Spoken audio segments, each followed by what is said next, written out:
Hello दोस्तों, मैं Adarsh Kumar ideal classes में स्वागत करता हूं। आप कैसे हो? शानदार हो, जानदार हो, सबको गुड मॉर्निंग है। आज हम मूविंग चार्ज एंड मैग्नेटिज्म के लेक्चर नंबर 6 लेकर हाजिर हैं, जिसमें हम देखेंगे कि वृत्ताकार वलय के एलोंग एक्सिस के एलोंग चुंबकीय क्षेत्र का मान कितना होता है, यह निकालेंगे।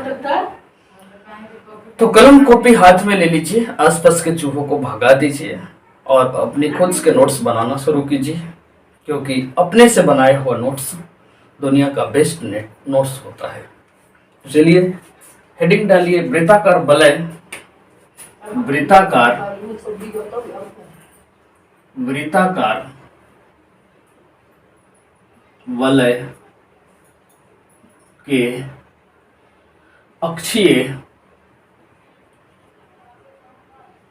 वृत्ताकार वलय के अक्षीय स्थिति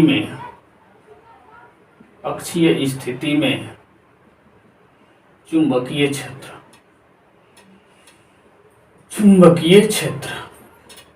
का व्यंजक चुंबकीय क्षेत्र में व्यंजक magnetic field due to circular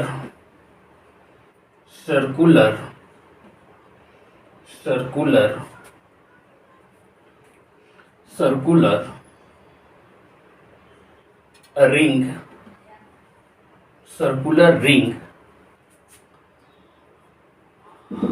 on axial position। तो ध्यान से देखेंगे, ये अब इस तरह से रहेगा, ये हो गया, और इसके एक्सियल के अलोंग एक पी पॉइंट है जहां पर चुंबकीय क्षेत्र ज्ञात करना है।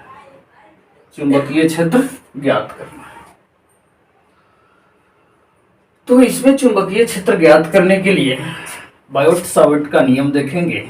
बायोट-सावर्ट का नियम देखा जाए सावर्ट लॉ से, तो dB = म्यू नोट बटा में 4 आइडियल साइन थीटा बटा में r² होता है। जब इसको वेक्टर फॉर्म में लिखे थे तो यह था म्यू नॉट बटा में 4 I R vector dot DL vector cross बटा में r³ होता है। यह हो जाता है वेक्टर फॉर्म में। मतलब कि यहाँ जो है dB परपेंडिकुलर है r वेक्टर के, और साथ में dB वेक्टर जो है वो परपेंडिकुलर है dl वेक्टर के फॉर्म में। अब यहां से एक चीज पता चल गया कि जो डिस्टेंस लेना है हमको, उस पर भी चुंबकीय क्षेत्र लंबवत होना चाहिए, और dl के अलोंग भी चुंबकीय क्षेत्र क्या होनी चाहिए, लंबवत होनी चाहिए। अब बायोट-सावर्ट का लॉ वहां लगता है जहां पे छोटी लंबाई हो, लंबवत अल्पतम लंबाई हो चालक। तो यदि हम लंबवत अल्पतम लंबाई का चालक यदि हम dl काट लेते हैं, तो यहां से यदि यह धारा प्रवाहित हो रहा है I, तो यहां भी आएगा, इस तरह से बहेगा I, धारा हो जाएगा I। अब धारा I जो होता है उसके एलोंग, ये जो होगा इसके एलोंग ऐसे चुंबकीय क्षेत्र बनेगा, I बनेगा, इसके बीच में एंगल बनेगा। तो अब यहां देखिए कि चुंबकीय क्षेत्र जो होना चाहिए वो r वेक्टर के परपेंडिकुलर होना चाहिए, और dB जो होना चाहिए वो भी dl का परपेंडिकुलर होना चाहिए। ये दोनों चीज होनी चाहिए। जब ऐसा स्थिति होगा तो ये जो dl है वो हम यहां से निकालेंगे, यहां ये जाके क्या होगा, इस पर परपेंडिकुलर होगा, इस पर क्या होगा, परपेंडिकुलर होगा। 8 dB अब ये कहता है कि जो r डिस्टेंस है, ये r डिस्टेंस है, ये जो है a डिस्टेंस है, तो इस r पर भी db क्या होना चाहिए, परपेंडिकुलर होना चाहिए। dl पर तो एक तो निपटा लिए काम कि ये db परपेंडिकुलर टू dl हो गया। अब r के परपेंडिकुलर के लिए यदि यहाँ पे ये सर्कुलर है, इस तरह से है, ऐसे है चालक, वृत्ताकार रिंग है, वलय जिसको बोलते हैं हम, और इसके बीच से ऐसे खींचे हुए, ऐसे, तो विद्युत धारा ऐसे जा रहा है, ऐसे जाएगा, तो यहां पर क्या होगा, चुंबकीय क्षेत्र इस तरह से लंबवत आ जाएगा, यहां पे dB हो जाएगा, ये हो गया dB। इस पॉइंट पर dB जो है r के परपेंडिकुलर हो गया, और ये dB जो है परपेंडिकुलर हो गया dl के। एंगल कितना बना यहाँ पे, 90 डिग्री बना। एंगल कितना बना, 90 डिग्री। यदि किसी भी पॉइंट से एक्सिस के अलोंग हम देखें, हर पॉइंट पे मान लेते हैं यहाँ हम dl काट दिए, तो यहां से देखेंगे कि ये क्या हो जाएगा, ये परपेंडिकुलर होगा यहां से यदि इसको हम मिला दें ऐसे, ये मिला देंगे ऐसे, तो यहां पे क्या हो जाएगा, ये हो जाएगा dB चुंबकीय क्षेत्र, तो इसके परपेंडिकुलर हो गया, dl के परपेंडिकुलर हो गया, ये हो गया, तो यहां पे 90 आ गया। यदि ये 90 यहां से इसको हम मिला दें, ये पूरे मिला दें, त्रिज्या कितना है, कैपिटल R हम मान ले, कैपिटल R हम इसकी वृत्ताकार वलय का मान ले, दूरी R है, तो अब यहां से दो चीज बनेगा, एक यहां पे बनेगा और एक यहां पे बनेगा, चुंबकीय क्षेत्र दोनों तरफ बना। ये dB इसके लिए बनाए थे, ध्यान रहे इस बात की। तो यहां पे ये पूरा परपेंडिकुलर है, ये पूरा परपेंडिकुलर है। यदि हम एंगल यहां पे थीटा लेते, ये थीटा लेते, ये थीटा ले लेते, तो ये जो एंगल होता, ये 90 है, तो ये कितना हो जाता, 90 माइनस थीटा, ये 90 माइनस थीटा। इधर से फिर चलते तो ये आ जाता थीटा, फिर ये आ जाता थीटा, मतलब कुछ ऐसा फिगर बनता है। यहाँ पे इस तरह से थीटा बना, थीटा थीटा, इधर बना, एंगल नहीं बना, तो इधर क्या हो गया, इधर तो हो गया d cos theta, dl cos थीटा, ये कितना हो गया, dl cos theta, dl cos theta, इधर भी हो गया dl cos थीटा, दोनों एक दूसरे के विपरीत और बराबर, इधर हो गया dl sin थीटा, और इधर भी हो गया dl sin थीटा, ये dl sin थीटा, ये dl sin थीटा, दोनों को क्या कर देंगे, जोड़ देंगे, तो यहां पे आ जाएगा, इसको इंटीग्रेट जब करेंगे, बायोट से बाट का नियम अब लगाएंगे, तो ये क्या हो जाएगा, dB इक्वल टू, ये हो जाएगा dB equal to mu not, dB equal to mu not बटा में 4 पाई आइडियल साइन थीटा बटा में r square, dB equal to mu not बटा में 4 पाई आई dl साइन कितना है, 90 डिग्री, ये हो जाएगा 90 डिग्री बटा में r स्क्वायर, तो ये dB इक्वल टू हो जाएगा म्यू नॉट बटा में 4 पाई आई dl बटा में r स्क्वायर, ये हो जाएगा r स्क्वायर। अब यहां से देखा जाए कि ये dl cos थीटा और dl cos थीटा एक दूसरे से निरस्त हो गए, और बचा क्या, dl sin थीटा और dl sin थीटा, मतलब इस sin थीटा का इंटीग्रेशन बचा से। तो अब इसका वैल्यू जब हम निकालेंगे, पूरा जो बी नेट जो होगा, बी चुंबकीय क्षेत्र जो होगा, बी नेट, तो हम क्या लिखेंगे, integration dB sin theta, dB sin theta, dB sin theta, ये dB sin थीटा हो गया, और ये बी नेट बराबर हो गया, यहां से ये हो जाएगा, dB का वैल्यू पुट कर देंगे म्यू नॉट बटा में 4 पाई, और ये आई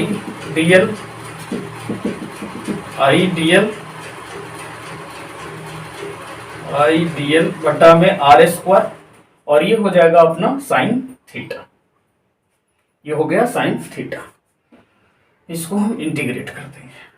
ये देखेंगे कि पूरा पूरा ये बी जो है ये म्यू नॉट बाहर आ गया 4 पाई ये I by r square sine theta, और अंदर में बचेगा डीएल, अंदर में बचेगा। अब यहां से देखिए साइन थीटा का वैल्यू, इधर देखिए साइन थीटा का वैल्यू, ये हो जाएगा साइन थीटा लंब बटा कर्व, तो आर बटा में आर हो जाएगा। तो यहां से क्या निकाल लेंगे,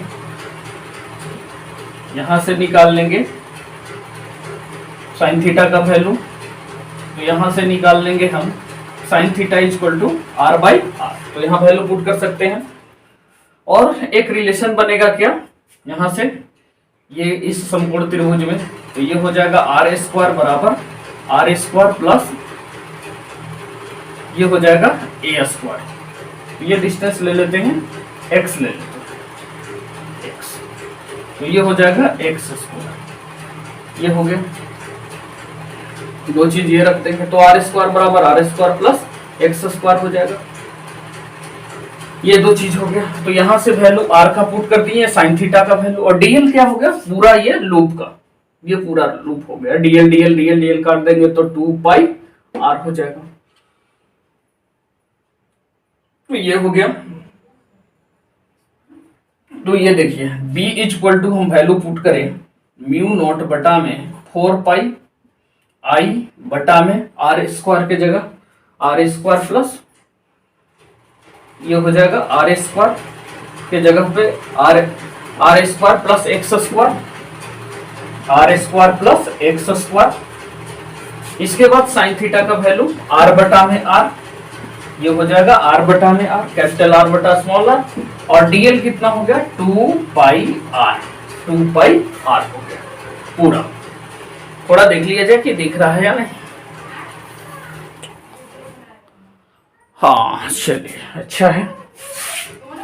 तो देखिए ये हो गया 2 पाई आर। यहां देखिए, यहां से देखिए ये जो वैल्यू होगा ये b बराबर म्यू नॉट बटा में 4 पाई आई बटा में R square plus X square, ये हो गया। ये आर बाई स्मॉल आर का फिर वैल्यू पुट कर देंगे रूट ओवर आर बटा में root over R square plus X square into 2 pi R हो जाएगा। अब इसको पूरा लिखा जाए तो b बराबर म्यू नॉट बटा में 4 पाई ये हो जाएगा I R,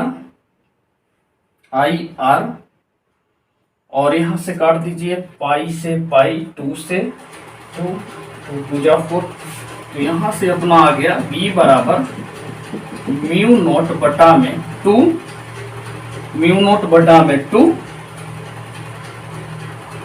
I R square,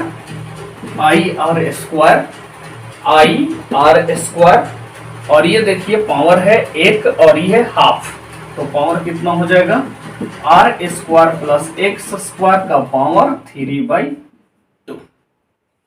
ये हो गया b, ये हो गया, ये हो जाता है b का। तो एक सर्कुलर कोयल रिंग रहेगा और उसके एक्सिस के अलोंग चुंबकीय क्षेत्र ज्ञात करना हो तो आप इस तरह से निकालेंगे। क्या करना है, सबसे पहले डीएल काट लेना है, और बायोट सेवार्ट के नियम से ये जो बातें हैं आपको स्पष्ट होनी चाहिए पूरा कि बायोट सेवार्ट के नियम से b बराबर म्यू नॉट बटा में 4 पाई आइडियल साइन थीटा बटा में आर स्क्वायर होता है। इसको जब सदिशीय निरूपण किया जाता है तो I R vector cross DL vector हो जाता है। ये जो डीबी है ये आर के अलोंग भी परपेंडिकुलर होता है, और ये डीबी जो होता है वो डीएल के परपेंडिकुलर होना चाहिए। ये बात यहाँ पे स्पष्ट होना चाहिए। तो एक वेक्टर यदि हम देखें ऐसे, तो चुंबकीय क्षेत्र ऐसे जा रहा है, ऐसे तो ऐसे जाएगा, तो ये चुंबकीय क्षेत्र की दिशा हो गया। तो यहाँ 90 डिग्री ये आर आया, तो अब यहाँ पे चुंबकीय क्षेत्र चूंकि ऐसे है रिंग, ये ऐसे है रिंग, पूरा ऐसे है रिंग, तो चुंबकीय क्षेत्र ऐसे उत्पन्न होगा। ये ये डायरेक्शन होगा चुंबकीय क्षेत्र, तो डीबी आर के भी परपेंडिकुलर हो गया और डीएल के परपेंडिकुलर हो गया, दोनों के परपेंडिकुलर हो गया। ऐसे ऐसे छोटे छोटे लंबाई के बहुत सारे चालक को काट दिया जाए तो ये पूरी लंबाई को जो होगा वो 2 पाई आर के बराबर होगा। तो ये रेखीय समाकलन कर देंगे। रेखीय समाकलन करने के बाद ये हम बायोट-सावर्त का लॉ यूज किए, 90 डिग्री था, dv equal to mu not 4 pi. B net निकाले तो ये देखें कि dl cos थीटा, ये dv cos थीटा कैंसिल हो जाता है, ये कैंसिल हो जाता है कि dv के अलोंग है, ठीक है। ये dv को किया गया, ये dv, ये हो जाता है dv, यहां भी dv है, ये dv, इसको हम इंटीग्रेट की पोजीशन को, तो dv sin थीटा एक ही डायरेक्शन में होता है, तो नेट निकालने के लिए dv sin थीटा को इंटीग्रेट कर देते हैं। इंटीग्रेट करते हैं तो dv का वैल्यू पुट कर देते हैं, sin थीटा का भी वैल्यू बाहर निकाल देते हैं क्योंकि ये कांस्टेंट होगा, ये नहीं चेंज करेगा sin थीटा, तो sin थीटा नहीं चेंज करेगा, तो इसको ये हो गया आपका कितना, ये हो गया आपका वृत्ताकार वलय के अक्षीय स्थिति में चुंबकीय क्षेत्र का व्यंजक। अब इधर कुछ देखते हैं, ये तो हो गया, ये मेन फार्मूला आपका आ गया बी कितना आ गया, म्यू नोट, बी बराबर म्यू नोट बटा में 2 और आई आर स्क्वायर बटा में ये R square plus X square का पावर 3/2 हो गया, 3/2 हो गया। तो अब हम देखेंगे कि इसके एक्सिस पर देखें, एकदम यहाँ पे देखें कि वृत्त के केंद्र पर आ जाए, वृत्ताकार वलय के केंद्र पर देखा जाए तो कितना होगा, और फिर हम और देखेंगे कि इसकी डिस्टेंस हम अनंत कर दे तो कितना होगा, ये सारी बातें करेंगे। तो चलिए इसको छापिए।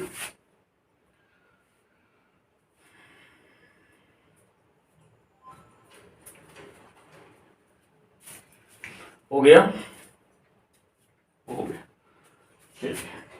तो देखिए हम अब इसको थोड़ा सा और फील कराते हैं, थोड़ा सा फील कीजिए कि यदि वृत्ताकार वलय हो, ये डिस्टेंस होता है, वृत्ताकार वलय है ये, तो यहाँ से x लेते हैं, ये सारी बातें आपको स्पष्ट होनी चाहिए। तो ये हो गया, ये डिस्टेंस हो गया कैपिटल R, ये स्मॉल r। तो हम क्या करेंगे, वृत्त के केंद्र पर निकालेंगे, वृत्ताकार वलय के केंद्र पर,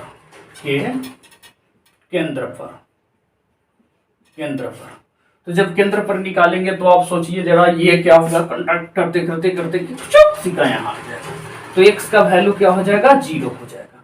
जब ये 0 हो जाएगा तो b बराबर म्यू नॉट बटा में 2 आई आर स्क्वायर बटा में R square plus X square का पावर 3/2 हो जाएगा। ये b बराबर हो जाएगा म्यू नॉट बटा में 2 आई आर स्क्वायर बटा में, ये 0 हो गया तो आर स्क्वायर 3/2, 2 से 2 मरा, b बराबर क्या हो जाएगा, म्यू नॉट बटा में 2, ये r i बटा में क्या हो जाएगा, r हो जाएगा, ये हो जाएगा i बटा में r हो जाएगा। यहाँ जो चुंबकीय क्षेत्र है वो व्युत्क्रमानुपाती है r के, बाकी तो कांस्टेंट है, धारा I कांस्टेंट है, ये हो गया। अब यदि ये जो एक्सिस से अनंत दूर पर देखा जाए वलय के क्या होगा, ये तो केस नंबर 1 हो गया कि केस ऐसा हो, स्थिति 1 हो, तो इस तरह से होगा। यदि हम केस 2 लेकर के बात करें, मान लो ये अनंत पर होगा, वृत्ताकार वलय के अक्ष से अनंत दूर पर हो, अनंत दूर पर, तो ये क्या हो जाएगा, अनंत हो गया तो x क्या हो गया, इन्फिनाइट हो गया। जब ये x इन्फिनाइट हो गया तो टोटल इन्फिनाइट हो गया, टोटल इन्फिनाइट हो गया। और 1/इन्फिनाइट क्या होता है, 0 होती है, तो पूरा 0 हो गया, ठीक है, पूरा 0 हो गया। तो ये हो जाएगा, तो ये b बराबर निकालेंगे, यहाँ से b बराबर निकालेंगे तो म्यू नॉट बटा में 2, फिर आई आर स्क्वायर बटा में रूट ओवर ये R square plus X square का पावर 3/2। तो ये x इन्फिनिटिव है, x इन्फिनिटिव है तो इन्फिनिटिव का वैल्यू 0 हो गया, ये 0 हो गया। ये हो गया 0, ये पूरा इन्फिनिटिव हो गया। टोटल जोड़ देंगे यहाँ पे b बराबर म्यू नॉट बटा में 2i r² बटा में r² प्लस इन्फिनिटिव का स्क्वायर। तो ये टोटल को इन्फिनिटिव कर दिया और इन्फिनिटिव का वैल्यू होता है 0। तो ये टोटल हो गया म्यू नॉट बटा में i r² बटा में ये पूरा 0, ये 1/0 हो गया वैल्यू इसका 1/0। तो ये टोटल हो गया 0। तो b का वैल्यू यहाँ पे कितना आ जाएगा 0। तो इन्फिनाइट पर 0 होता है, एक्सिस पर आपको i/r होता है। तो आई होप इसे आप समझे होंगे। मिलेंगे नेक्स्ट वीडियो में, तब तक के लिए गुड बाय, जय।